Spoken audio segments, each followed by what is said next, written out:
So in this video, I'm going to talk about lists in HTML. Lists are actually a pretty commonly used feature in HTML because we use lists to communicate all kinds of information. So a grocery list or a set of steps to maybe bake something. First, we'll talk about unordered lists. These are lists without a particular order. So maybe something like a grocery list. We start these off with a UL tag, and then each list item, we're going to use the list item tag, the LI tag. So we'll say apples is our first element in the list, and then we'll close it with the close li element. We'll then put in oranges next, and then pears, and then we'll close our ordered list. And if we check it out here, now I've got apples, orange, and pears in an unordered list. With unordered lists, we can actually change what we actually represent each list item with. It doesn't have to be a bullet that looks exactly like that. We can change that with CSS. So if we go to this UL here, we can set this property. We can say style is equal to list style type, and we can make it something else. So we can make it a circle.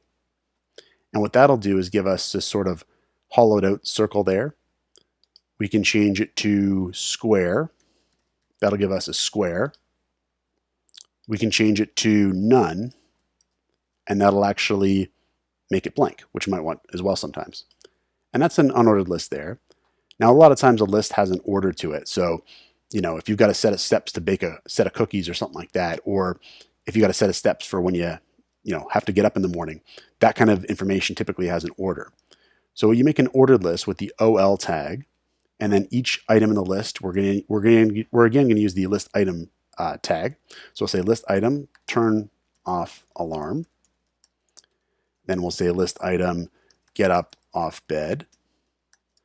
And then we'll say, next we'll say take a shower. And then we'll close the ordered list as well. Now the only difference with this one is that we're going to have this ordering to it. So we're going to get 1, 2, 3 as the ordering, and that's an ordered list. Now we can actually change these values and what they look like as well. So if I actually say here OL and I say start is equal to 5, what I can do is I can actually change what it starts off at. I can also change what the ordering representation is. So I can actually say type is equal to, and I can say capital A, and we'll get this alphabetized ordering with a capital letter system. If we change it to a lowercase a, it'll be the lowercase alphabetized ordering. Then if I say type lowercase I, we get the sort of lowercase Roman numeral ordering. And if I say uppercase I, we get the uppercase Roman numeral ordering. We can also do nested lists in HTML, and this is kind of a powerful feature because sometimes for things like, say, turn off an alarm or get up off bed, there might be multiple sub-steps or multiple things you want to consider at that point. And we could represent that with a sub-list in a nested list. Sometimes people call these an embedded list too. So what I can do here is where I say turn off alarm, I can actually put another list in here. And I'll make another list here, and this will be sort of like things we consider when we turn off our alarm. So we might rub our eyes, so we'll say rub your eyes when you first get out of bed in the morning. And then we'll say maybe hit the snooze button. Maybe that's something you consider at that point too. And then we can close this unordered list here. And when we get up off the bed, we might do a couple things too. We might kind of make sure we don't step on the dog. So we'll make an unordered list here, and we'll say that the first element here is, don't step on the dog because it might be sleeping near the bed or something like that. And then we'll say land your feet in the slippers because maybe you want to put your slippers on when you get up out in the morning.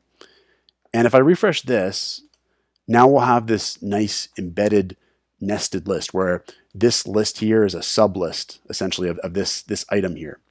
And that's a good feature to represent information in HTML as well.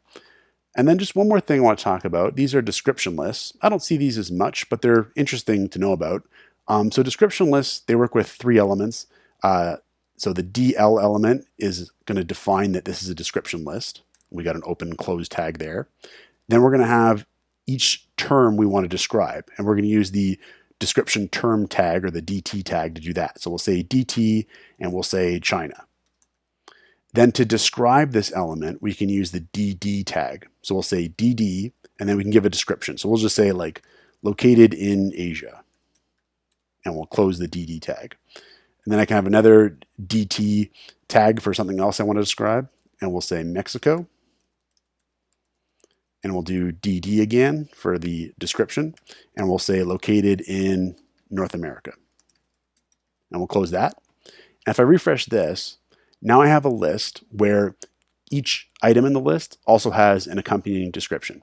And this is just kind of a cool thing that you might want to find a use case for in some situations.